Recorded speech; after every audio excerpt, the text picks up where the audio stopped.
Deidre, we're still gathering people here. If you want to start letting people in on Zoom, you can do that.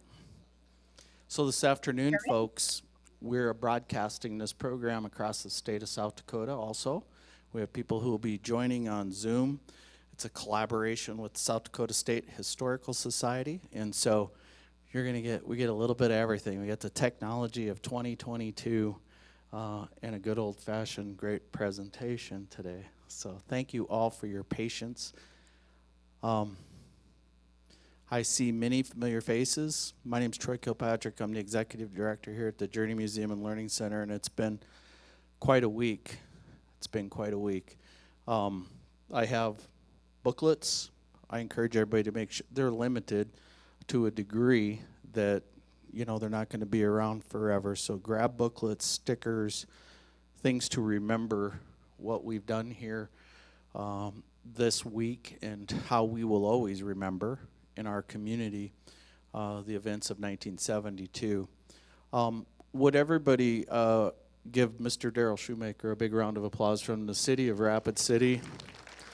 His leadership and keeping all of the committee connected for all the different events, from runs and walks to educational forums and discussions and blessings and music performances at the band shell and here at the Journey Museum and Learning Center.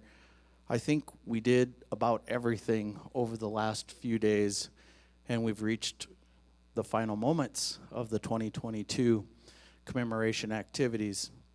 We set out to do some very specific things here, and that is we wanted to provide the opportunity for community healing. That's a big conversation, is healing and remembering. We wanted to remember the lives lost. We wanted to honor those who survived and moved forward. And we wanted to commemorate the changes that our community has undergone after the events of 1972. Both Don and I are wearing green today because of the Greenway and the growth and the optimism that our community has today, because even though we endured a horrific tragedy, we use that tragedy as motivation to build a better community for generations to come. And it's all of our responsibilities today to understand that it's our job to make sure that the future generations don't forget.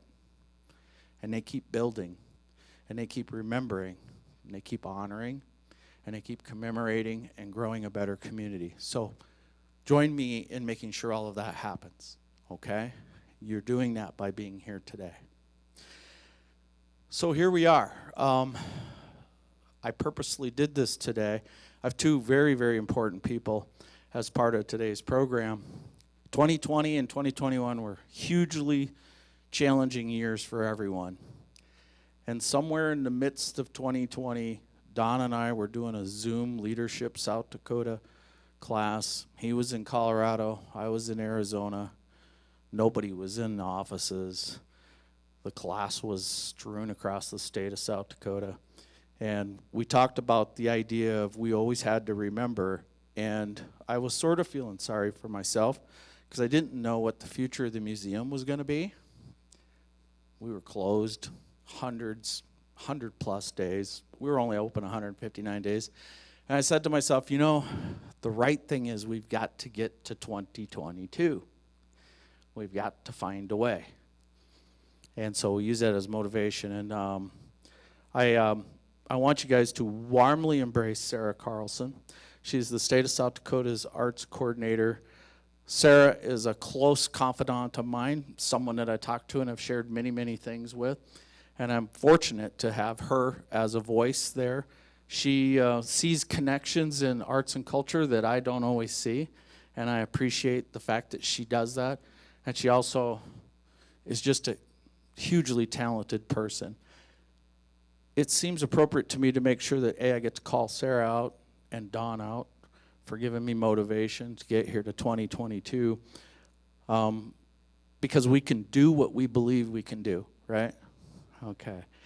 And I also think, as we think about June 10th in 1972, the tragedy had occurred, and it was the beginning of the community making decisions of how it was going to be a better place. And so I can't think of a better way to start this program than to do so with the national anthem. So if you would please rise while Sarah sings the national anthem, I think this is the way this program will be most fitting.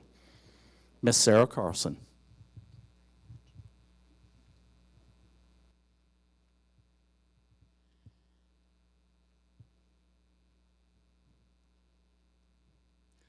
Oh, say, can you see by the dawn's early light what so proudly we hailed at the twilight's last gleaming, whose broad stripes and bright stars through the perilous fight o'er the ramparts we watched were so gallantly streaming, and the rocket's red glare, the bombs bursting in air, gave proof through the night that our flag was still there. Oh, say does that star-spangled banner yet wave o'er the land of the free, and the hum of the brave?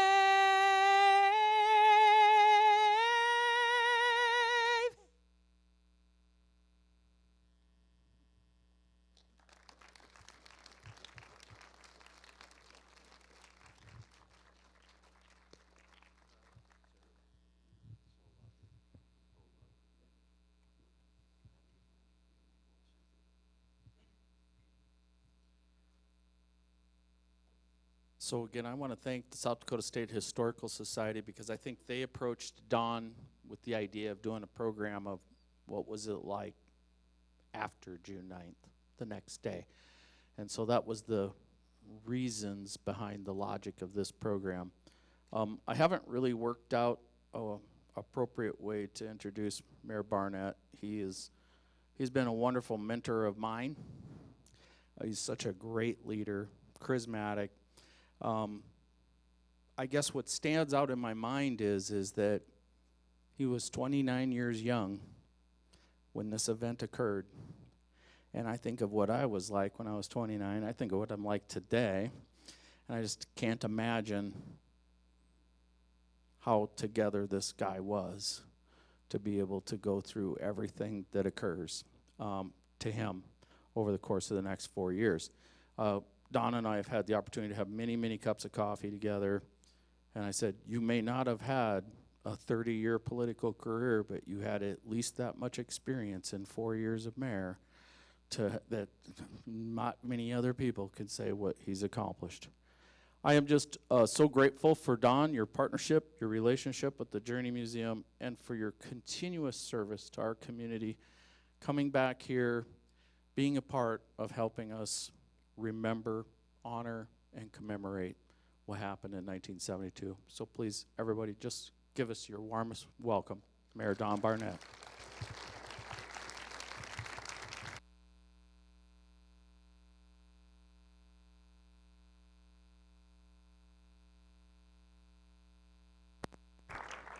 Can I have that?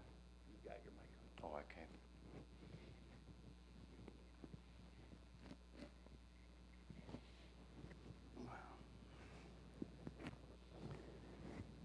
Ladies and gentlemen, I thank you very much for the invitation to be here today to share a few thoughts.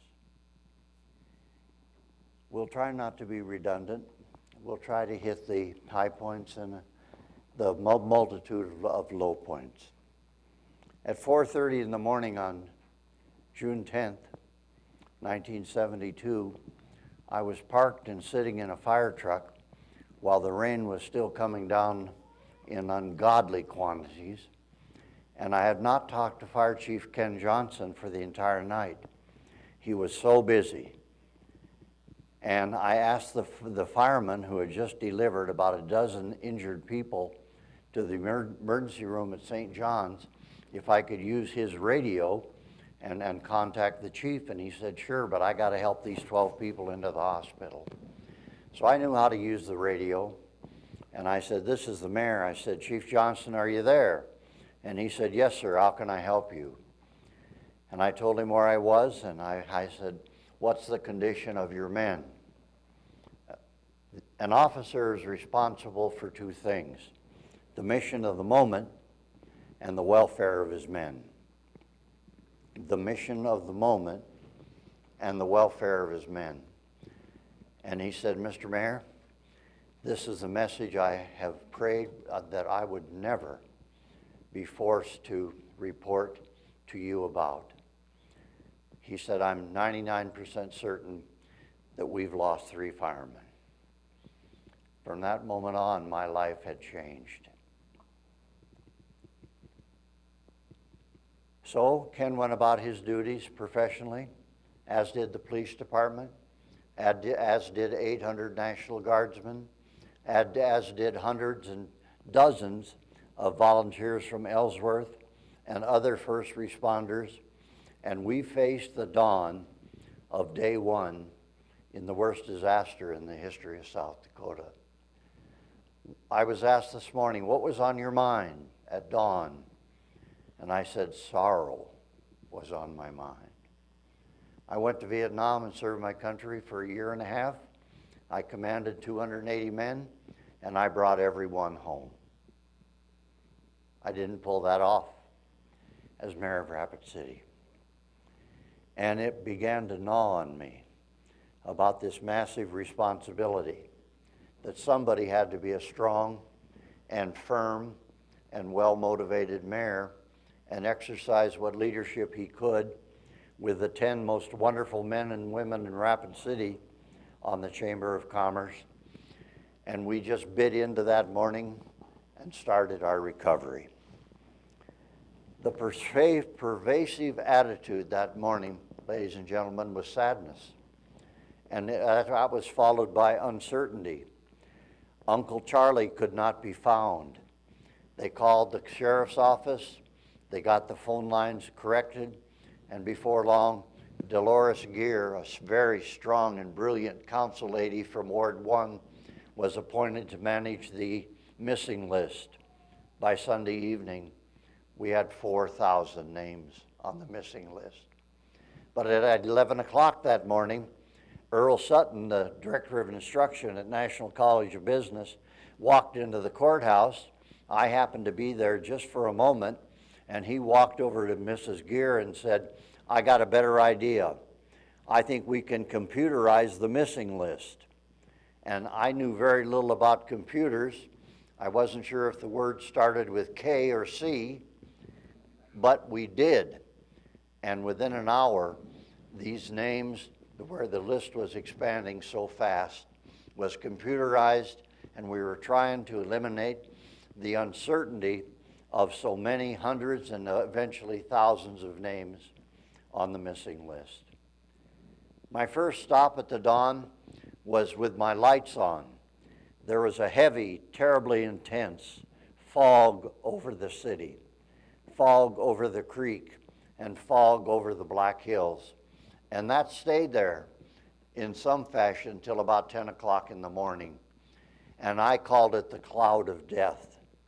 But I stopped at the water treatment plant, and I talked to Mr. Don Wessel, who was superintendent of water purification for the city. And he told me, Don, the news could not be worse. We were taking in high volumes of water out of Rapid Creek to purify those waters as rapidly as we could and push them into the reservoirs, but too much trash was in the water. Gravel, dirt, twigs, limbs, and building materials from various homes, hundreds of homes. And he said the pumps were too effective. They sucked all of it in until the pumps exploded. We did not have a purification plant. And I immediately thought of, my goodness, we've got a disaster on our hands. What if we can't provide pure water for the survivors? And that would lead to a second degree of disaster. But Don Wessel got busy. And I asked him, how long do you think before we can repair the plant? He said, a week or two, I'll know by noon. And he started the process. His crews went to the reservoirs around the city and tied down the water, turned them off so they could not leak. And we had about 8 million gallons of water to serve portions of the air base and 43,000 people in Rapid City. The National Guard instantly set up water points where they use their trailers and their tankers to take the water out of the reservoirs and go to 15 water points in Rapid City where people were asked to bring their own containers, and we could make a distribution limited of pure water that could be consumed. And then Dr. Lytle reminded us, the president of the council, that it would be necessary for the normal water in the taps, and we still had a lot of pressure, to boil that for several minutes before you use it. So we had at least a plan and a start to repair the water plant. And from there, the uncertainty grew and grew. I stopped at the courthouse, and they told me that 85 bodies had thus far been delivered to the funeral homes. And then we got as busy as we could be. And I sat down with Charles Swander. All of us remember Charlie Swander? Best donuts in South Dakota, right? Swander Bakery. Well, Charlie sat there with me, and I said, Charlie, I don't have any authority in the courthouse. Disaster recovery under South Dakota law is a function of county government. And then the county chairman, Lloyd St. Pierre, said, Don, what are you going to do? I'm going to try to bring 16 city departments back online as fast as we can, build some temporary bridges, get that water plant repaired, try to find the bodies of the firemen, and a list of unimaginable, horrible things. And Lloyd was very satisfied with this. And I said, you guys manage the disaster. I'm going to manage the city. We shook hands, and we never had a crossword between the two of us of any magnitude during the recovery process. Lloyd St. Pierre had been a wonderful city councilman. He had been acting mayor at one time. He knew where the bodies were buried in Rapid City and the politics of governing, and he was a tremendous service to Pennington County. Well, we met with people in the courthouse, and I came out of the courthouse and I ran into Senator Jim Dunn from Lead, and he handed me an envelope, and he crunched it. He said, put this in your pocket. And I put it in my pocket, and he said, Homestake in Lead's going to help. And I heard your warning last night, Mayor, but by the time you made the warning, 85% of the city had lost electrical power, and we did not make an effective alert for the citizens in Pennington County because KOTA went off the air, radio and TV. I walked out the back door of the courthouse, and I ran into a wonderful lady. Her name was Joy Medley. Now, I had learned during the night that her husband had been killed, and he was the commander of the local Salvation Army. And she looked at me, and tears were in her eyes, and she didn't have time for sorrow, and she did not lose her composure. She said, Mayor Barnett, we have to find a building to feed the survivors. It's the top priority of the Salvation Army. Our national people are on the way. Wes Storm, the recreation director, and a dear friend was standing beside me, and he said the old city auditorium, it had been closed up for 2 years. The former mayors had decided to close it, but the fire insurance policy was costing $7,000, and we couldn't find an easy reason to tear it down. And all of a sudden, Wes said, I can help get that kitchen going. And then they rushed off together. 8 days later, I ran into Mrs. Medley, where the depth of her grief was all over her face. I said, Joy, how you doing? She looked me in the eye and she said, Mayor, over the last 6 days, we fed 27,000 meals. Don Barnett had nothing to do with that. I was trying to get the bridges fixed, especially this new one out on Fifth Street. And we had that type of grief and that type of uncertainty, and we could not find the bodies of the firemen.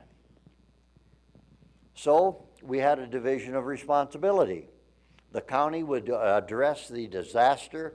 I would go back to my job and bring the city departments online. And that's what we tried to do. But there was so much uncertainty in the air. The missing list was exploding. By Sunday night, it had over 4,000 names, as I told you before. Well, we had many activities all day Saturday, most of Saturday night. But Saturday night, Mr. Behrens, the county coroner, sent the police department a notice and said, have Mayor Barnett come to my funeral home. And he had a lot of official duties. And I went in there to his garage because he had parked his vehicles out on the streets, and the garage was filled with bodies laying there like cordwood. There must have been 80 or 90. And he said, Don, you've got to help me find the names and identity of the people who did not survive. Well, I went out in the alley and threw up for about 5 minutes. They handed me a lukewarm cup of coffee, and the first body that I identified, oh, help me, Larry, you know, the bass from Trinity Lutheran.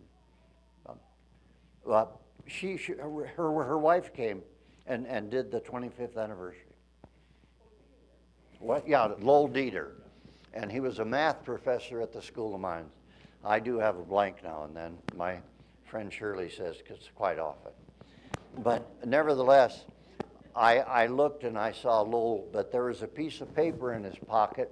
He had probably been identified before, but the coroner had a stack of tags.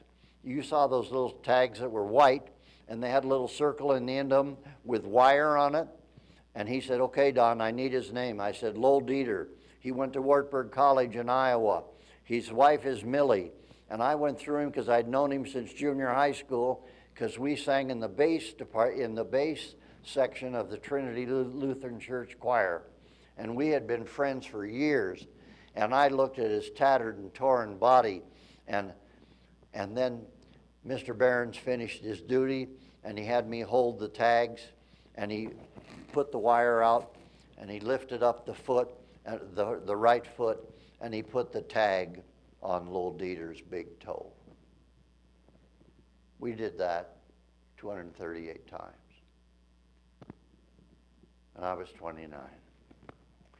So by Sunday afternoon, and this is so critical, please believe me, this is said for discussion now. By Sunday afternoon, we needed to have a meeting of the council. Frankly, I'm going to use a dirty word here, but Saturday was kind of grab ass. We didn't really have a lot of plan.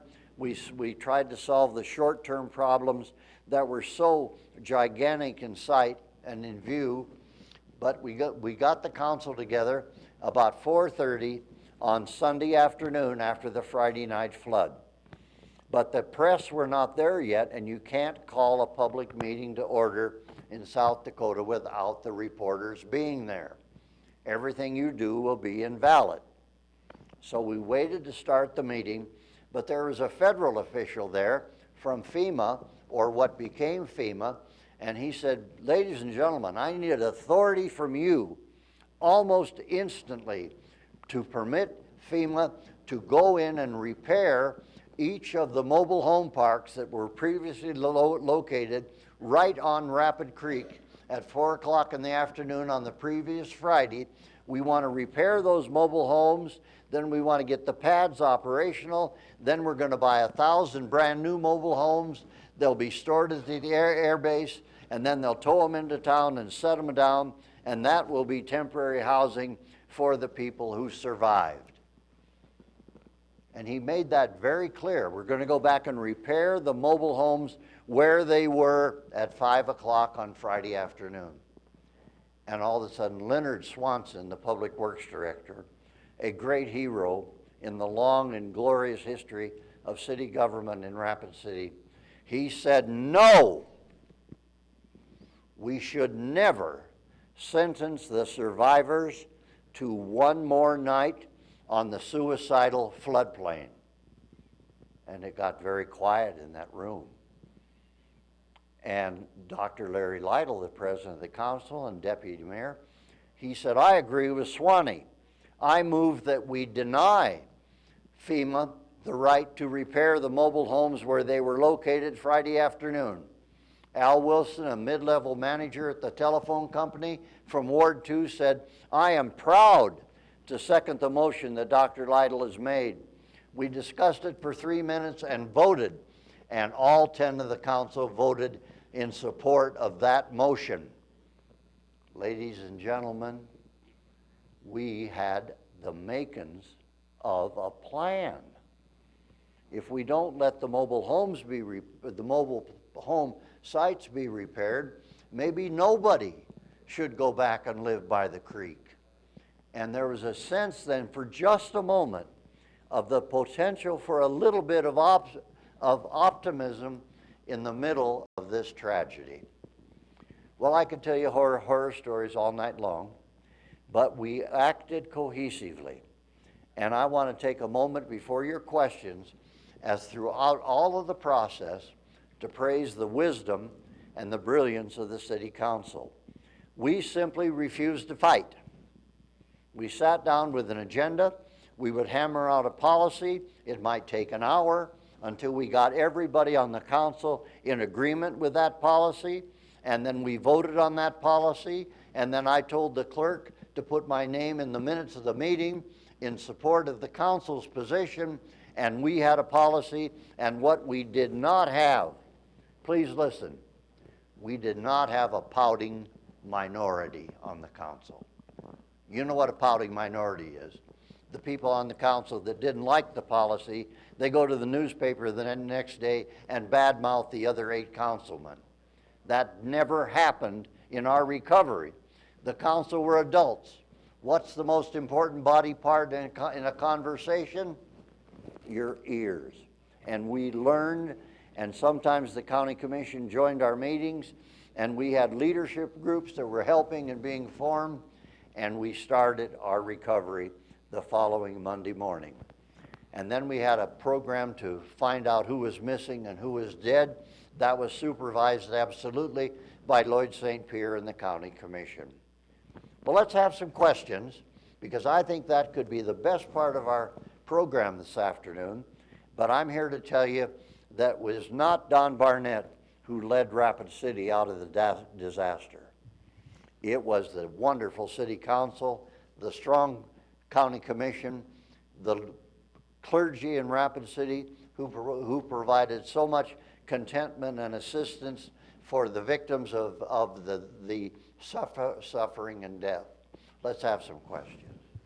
So as we do questions, and Deidre will be gathering questions in our Zoom audience, and so Deidre, I'll ask if you have a question in file there, but if you guys have a question here, we're going to talk into the microphone so that the Zoom audience can hear everything too. And I can tell you it would be impossible to stump Don. He's been on fire since 7 a.m. this morning. We've done like 3 interviews, live interviews this morning, but this is a great opportunity, and to ask any kind of question, just wave at me and I'll come to you with the microphone so that you can. Let's go. Coming your way. Was there a time that you thought the death toll might be much higher than it was? And how did you whittle down the missing list? Well, I'm not trying to be smart aleck now, but that was not my job. I worried that the numbers of dead and confirmed dead and identified dead would grow into the thousands.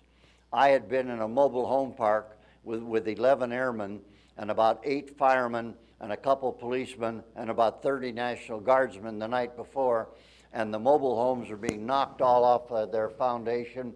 And under the leadership of a lieutenant in the fire department, we had a bunch of ropes and we had a bunch of fire trucks. We tied the ladders together, walked into the mobile home park until, by the way, the water was incredibly cold, and we pulled people out of those mobile homes.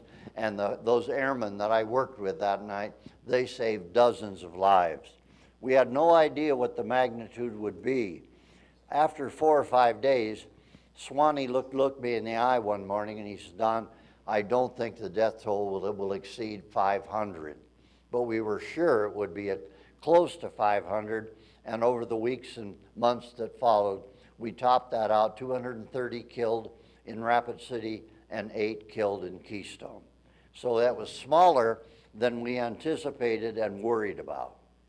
Good question. So Don, this morning we were talking, and again, reminded me of a conversation you had with Leonard Swanee, that you guys had this morning when you weren't sure how to calculate the magnitude of the potential death toll, and I think it kind of ties into that question. But would you share some of that conversation that you had with Swanee on this day 50 years ago? Well, Swanee was considered by the city council to be the city visionary. He was a practical man, a very active Catholic in his church, and just a wonderful father, and one of the most best friends I ever had in my entire life. He could calm the city council down, he could calm me down, and he sprouted wisdom about getting along and keeping a low profile and yet being firm and making firm decisions. And that's why Swanee could say, because he'd been all over the city, but that we probably would not exceed 500 deaths. I can't remember much more of the details. I guess what I wanted to share, Don, was that you had shared with me that you had both decided to not speculate Yes. in the public, and I think that was a calming thing for the community to not speculate, because you had so many missing people, and that, Yes, I ma'am. believe, helped create a better tenor in Yes, the that- community. And so that's where I was leading you Yes, to that. and I'll that say was it. the tone of Swanee's advice. Don't raise artificial anticipation with the citizens of Rapid City because our information might be horribly wrong. Yes, sir, up here.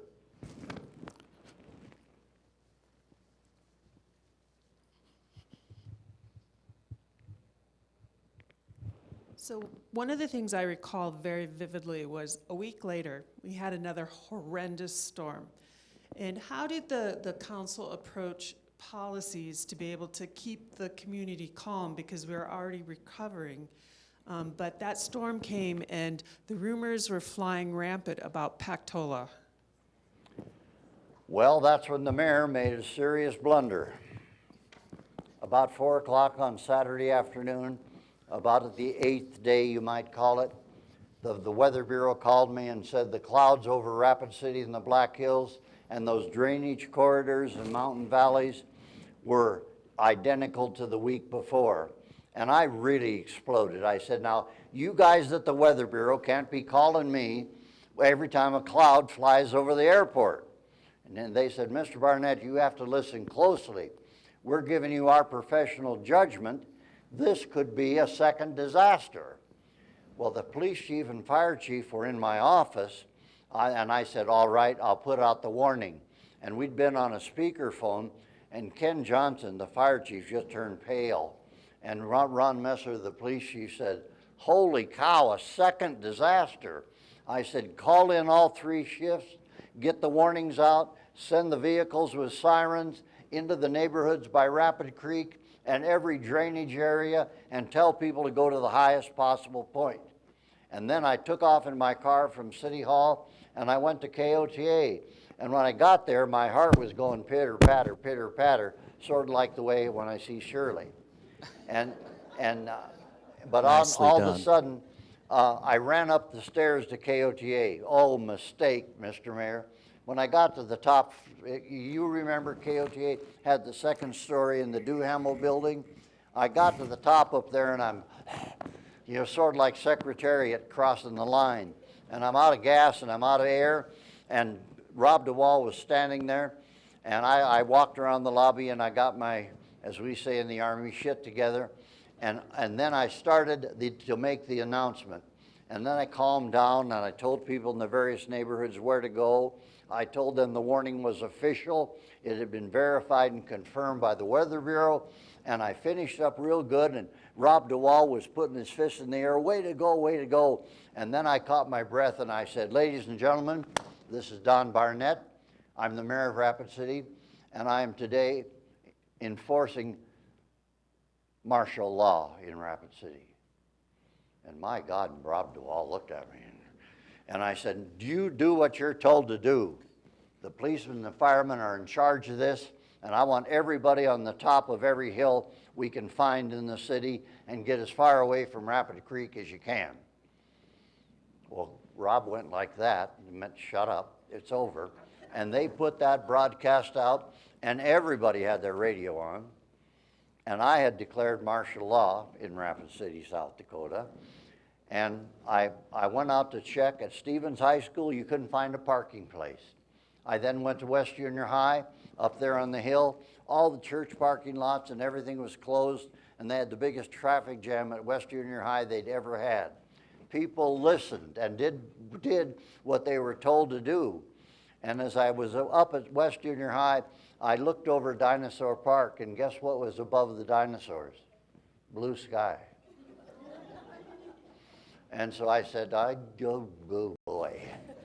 So I went to the National Guard office, and I walked into headquarters, and all the staff jumped up. They said, oh, Mayor, that's a great warning.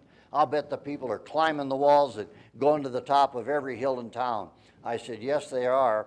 And then General Corning, with his uniform on and 2 stars here and 2 stars here, and I was just a lowly captain in Vietnam, and he looked at me and he said, and I walked into his office, and he said, Don, you better sit down. He said, Don, I don't think you can legally declare martial law. But, he said, I can, and if you want me to declare martial law in the Black Hills, I'll do it in the next 30 seconds. I said, well, General, I've really embarrassed myself here. He said, no, you haven't. You've made a mistake. And then I said, General, we got a problem. There's blue sky over Dinosaur Park. And he looked at me and he said, oh, shit. And I said, I'm going to go down to KOTA and take my poke in the nose.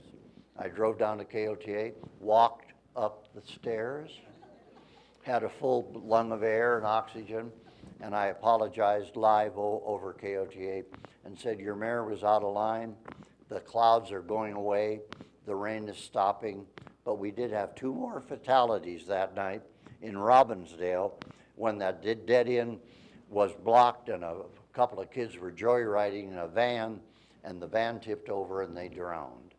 So we had 2 more fatalities on the night of my martial law fiasco. Great question. Deidre, is there a question that you would like to read over the chat to the theater here? Do you have one? I do not. I think our audience is so enthralled by Don's stories, they haven't had time to think of questions. All right, well, we'll give them some more time. It's great that we can chuckle a little bit about this history now. Don, I know last night Corey and I were counting the number of possible infractions you have admitted to over the course of the past week, commandeering life jackets out of sporting goods stores, a boat that was acquired, a bus that was taken, a 2-way radio. Anything else we should know about? Nothing that the FBI doesn't know already.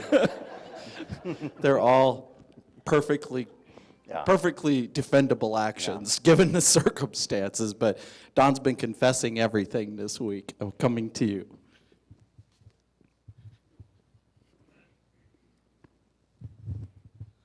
So what was the national response like in the days and weeks following the flood? Oh, thank you. That is a wonderful question, and Larry Dahlstrom and I know what the answer is.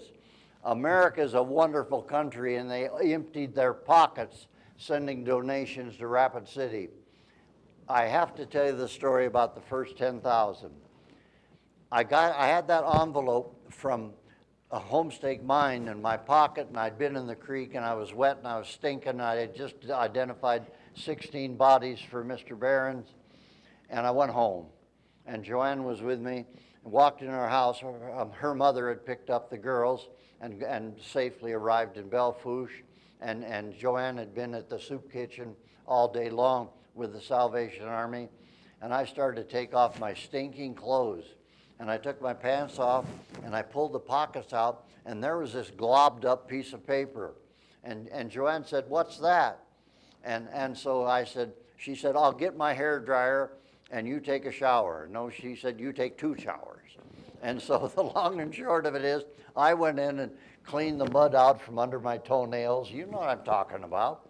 And I had a good long shower and shaved, had my robe on. I came outside, and she had this letter laying flat on the carpet that was dry as a bone, and by it was a check. And the letter was from Jim Dunn, the senator from Lawrence County. He said, Dear Don, Homestake will help. Please use this $10,000 to help the survivors. Sincerely, James Dunn. Holy mackerel. Joanne and I are pretty shy about this. We'd never had $10,000 in our home before. And so the long and short of it is, we put that inside a dictionary and hid it under the bed. And the next morning, when I went to work about 4:30, I ran into Tom Lane. And Tom Lane is a real statesman in South Dakota history. And I showed him the letter and the $10,000, and he said, "Holy cow." I said, "Tom, form a disaster committee or something. I will not have time to manage it." And I said, "Give me a report within 1 or 2 days. I think the nation's going to open their hearts to Rapid City and the Black Hills." Well, that's exactly what happened. Within the first 2 or 3 months, we had $500,000 donated, and we formed a disaster foundation called the Rapid City Area Disaster Foundation, because it included help for Lawrence County, Meade County, and Custer County, and Pennington County, because they all had ramifications from the flood. And then by the end of the year, those wonderful people, my dear, had sent to the Disaster Foundation $1.49 million. And the committee and the board of directors made 5 distributions.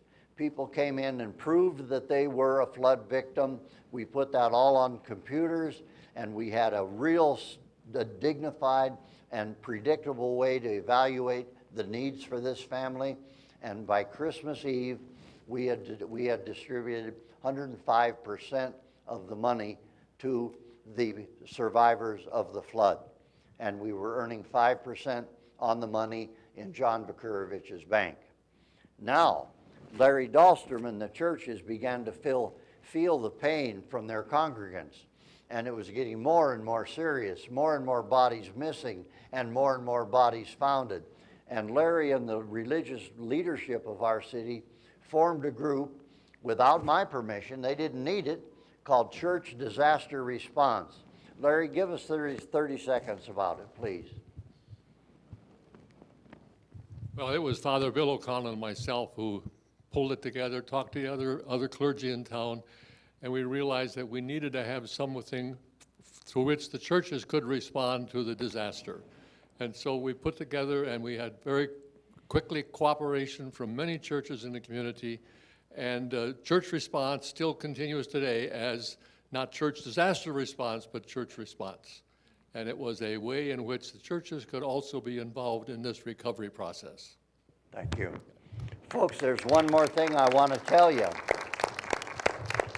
We received, your question is the most lovely question of the day to me. Every city in South Dakota sent money. Every county in South Dakota sent money. Every state in the United States of America sent money, and 17 foreign countries sent money to the Rapid City Area Disaster Foundation. Isn't that a wonderful statement of Christianity, helping our brother, being our brother's keeper, helping where the help was needed mostly? And it was a thrill to manage that money.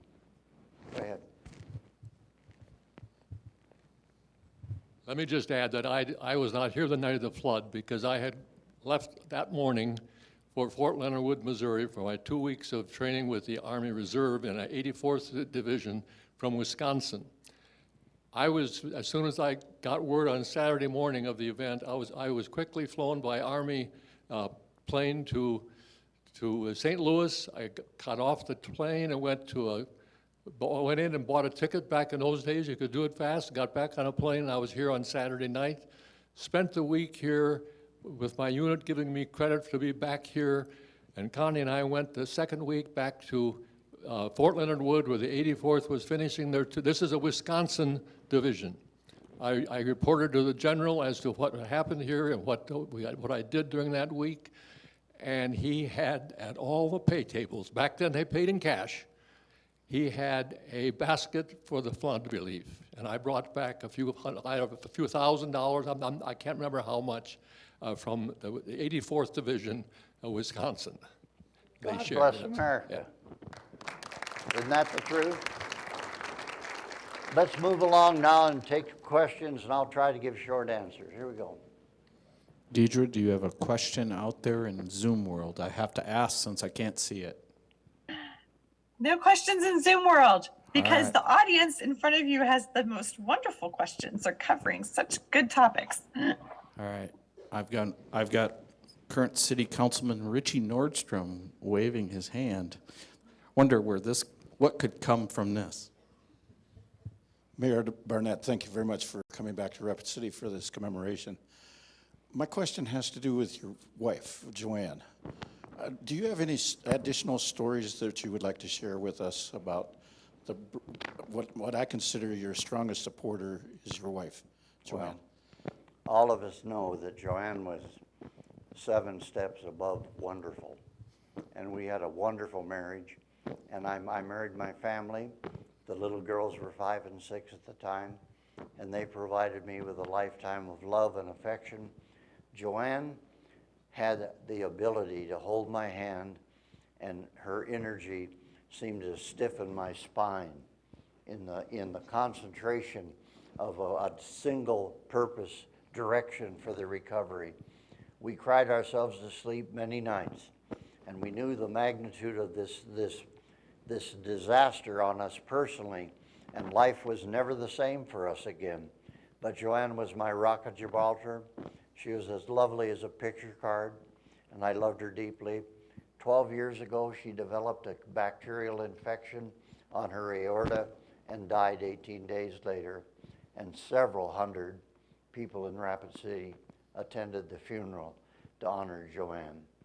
But 7 years ago, I met a second dream and had a second dream come true. And I met my Shirley. And she was in about the same boat as I was. And we've been great friends. And we love each other deeply. And she lives 22 miles from me in Metro Denver. But we spend our weekends and we travel together. And she's been with me for about 30 days now in Rapid City during this commemoration. Shirley, please stand.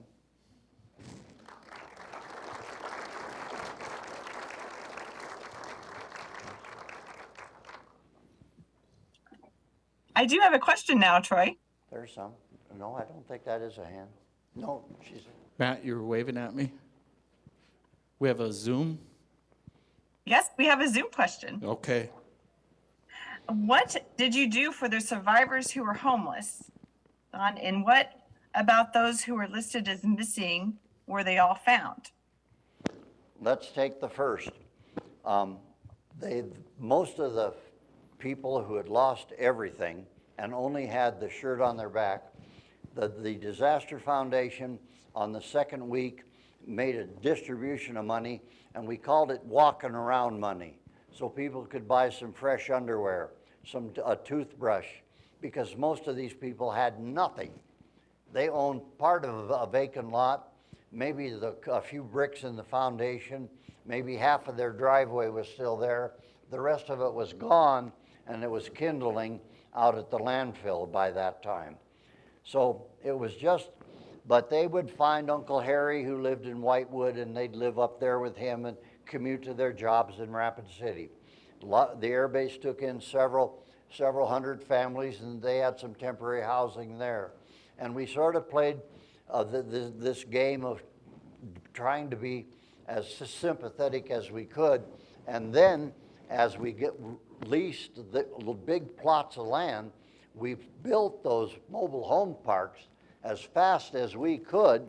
And by July 20th, we had 980 families living in brand spanking new mobile homes. And that was a real sign of relief.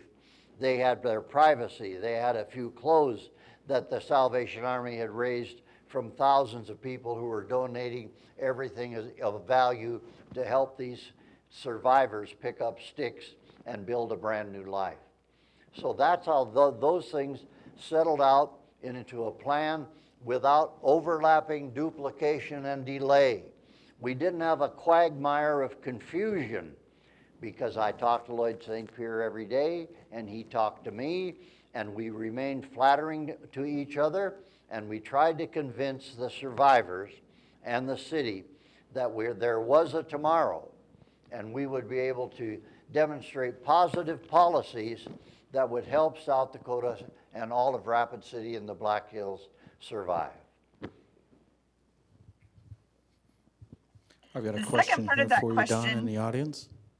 There's a second part of that This question kind of from the piggybacks Zoom on the question audience. that you just answered. I've never been in a disaster like this. I've heard about them on the news and things.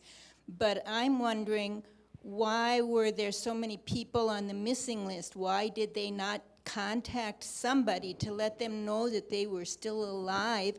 Was it because they were caught in rubble, or they were injured and couldn't get anywhere? Why did they make the missing list? Well, 3,000 were patients at St. John's Hospital. Most were not even kept overnight. And those names then were immediately and instantly removed from the missing list. But all of us remember Vern Shepard. The county put together the computerized list, and they broadcast that list over every radio station in Rapid City with a simulcast, and the people were told, if you hear your name on this list, call this number. Vern Shepard did that 6 times, and it went on day after day after day. And if Harry Smith heard his name as being regarded as missing by Lloyd St. Pierre and the county commission, he was given a number to call, and we'd take his name off the computerized list. And little by little, we got that list reduced rather rapidly. We put an Air Force veteran from World War II who had flown combat missions all over Europe named Chuck Childs, and he organized about 40 women. I see a nod out there. People remember Chuck. And Chuck managed this, and one morning I'm down City Hall. I got a pile of telegrams and everything on my desk. I got to answer the mail. We had 2 secretaries that we hired to work during the summer, and I heard a rapping on the window, and it was Chuck Childs. And I ran around and got him in the building, gave him a hug, shook his hand, got him a cup of coffee. He sat down in front of me, and he says, "Mayor, the missing list is down to 25. That's called progress, folks. And Chuck Childs never raised his voice with these women volunteers. They just worshiped he died a few months ago, and I tell you, I heard people give, I can't say the words, but praise to his availability for service during the recovery. Charlie Childs was an American hero, folks. He proved that in World War II, and he proved it in Rapid City, South Dakota.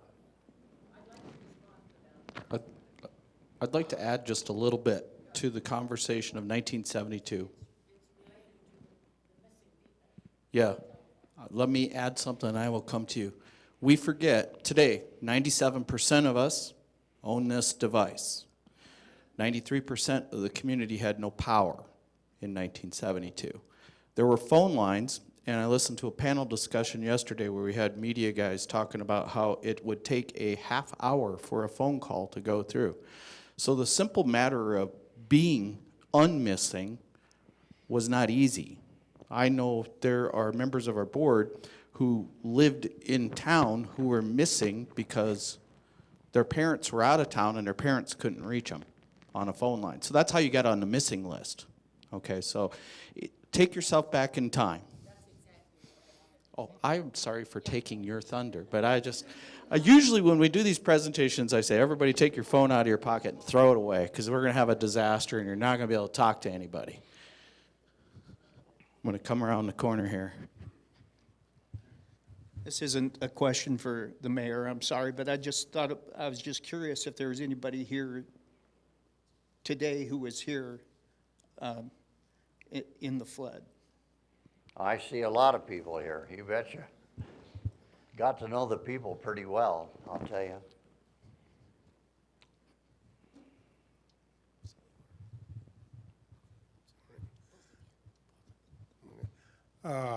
Also, I would like to add to the trailer house situation.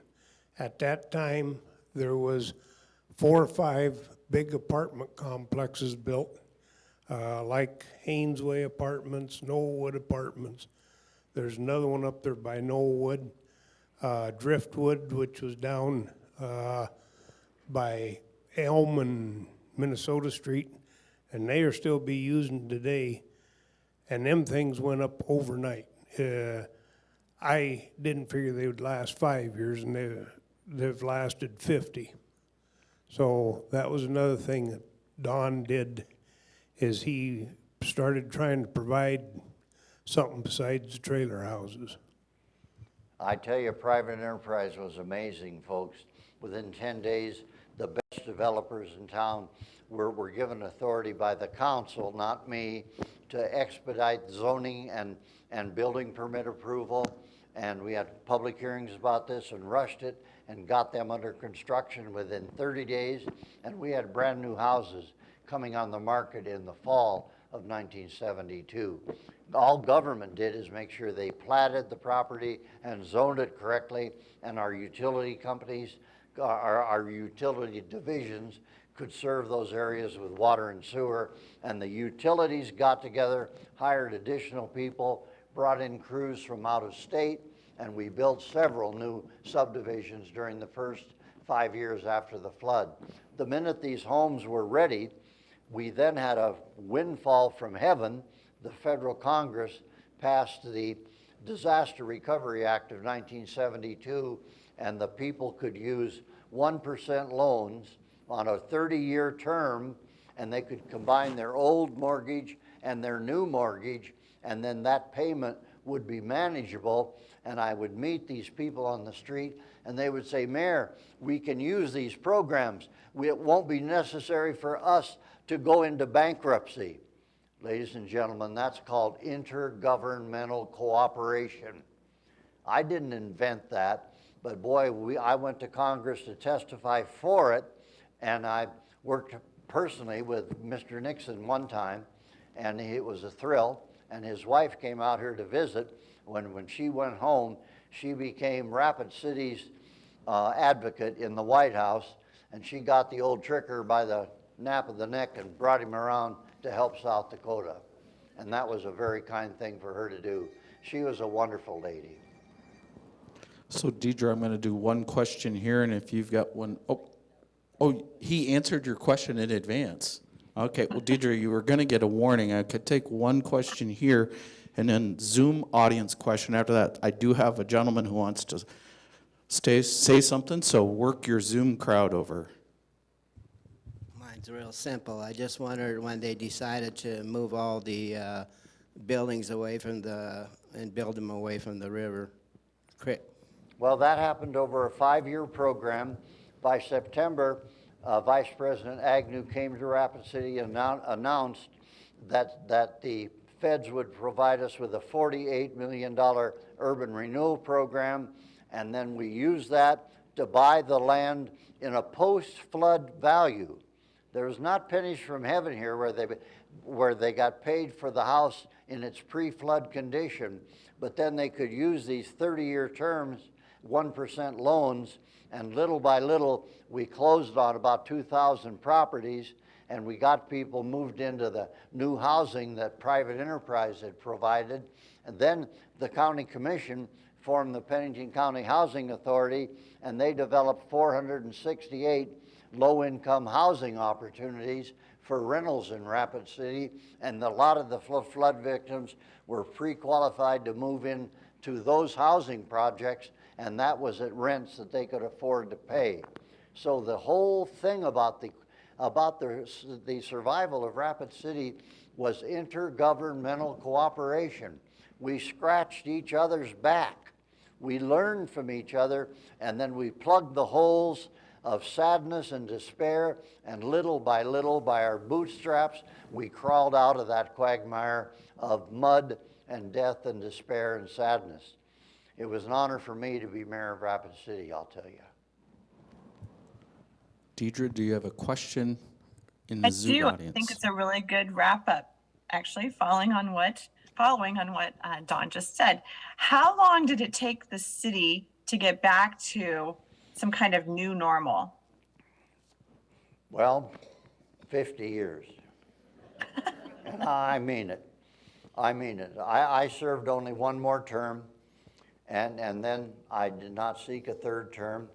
Art LaCroix, a wonderful man, after we almost broke his neck, he said he would run for a term or two, and he served 6 terms, and he carried on the flood recovery programs.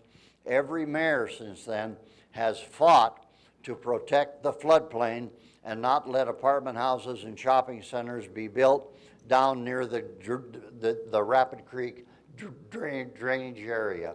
The engineers from the School of Mines told us it was probably a 500-year flood. It would happen twice in 1,000 years. But that factors to 1% or 2% of chance of a flood every year. And the long and short of it is that we have not violated the floodplain. There's been a couple of minor exceptions, but you watch that city council.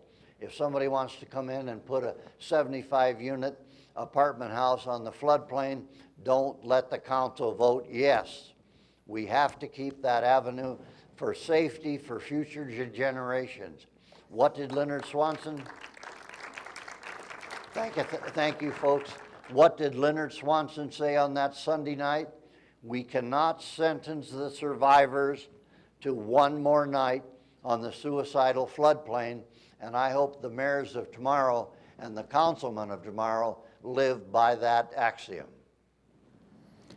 All right, would everybody please give Mayor Don Barnett a huge round of applause. Stand up, give him all your love. I didn't know when we were going to wrap this up, Thank Don, you. but this feels like the right time. Thank you all. A little bit of communication. While you're clapping, give Corey Christensen a big round of applause. She's our researcher here. She's been with us for 6 years. We have an amazing exhibit that tells more of this story and honors, remembers, and commemorates 50 years. We want to thank Simpson's Printing for their role in being a part of that. Haley and John knocked it out of the park. Corey did the details. Haley and John were graphics guys. I just say yes to lots of stuff. That's my job here. I want to thank them. So please take time in the museum. And I would like to remind you all that, your support here is incredible. We are your community's museum. We're going to continue to work to preserve this history. All of these programs are being recorded, going to be made available, journeymuseum.org. There is a website now, rapidcityflood.com. All the programs and content that's been created this week is going to be shared there. We're going to work hard to make sure no one forgets, and they always remember. And we're dressed in green today because this is about growing our community. Briefly, Don, will you stick around if people want to buy your book, Thorns and Roses, Yes, I which will. is a lot They're more for sale detail? right here at the Journey, and I can autograph them, and I'll stay till breakfast if necessary. He's a little tired, but he gets energy from you guys. Thank you all for being here. Somehow, some way, the journey There you go. continues. Thanks. Thanks. Thanks. Hi, honey. Everything okay? Everything's wonderful. Love you, honey. Love Love you. it so much. I love you. Okay. Well, Thank you. thank you. Thank you, ma'am. Thank you. We did our best. Oh, you did. And weren't the questions good? I thought the questions were.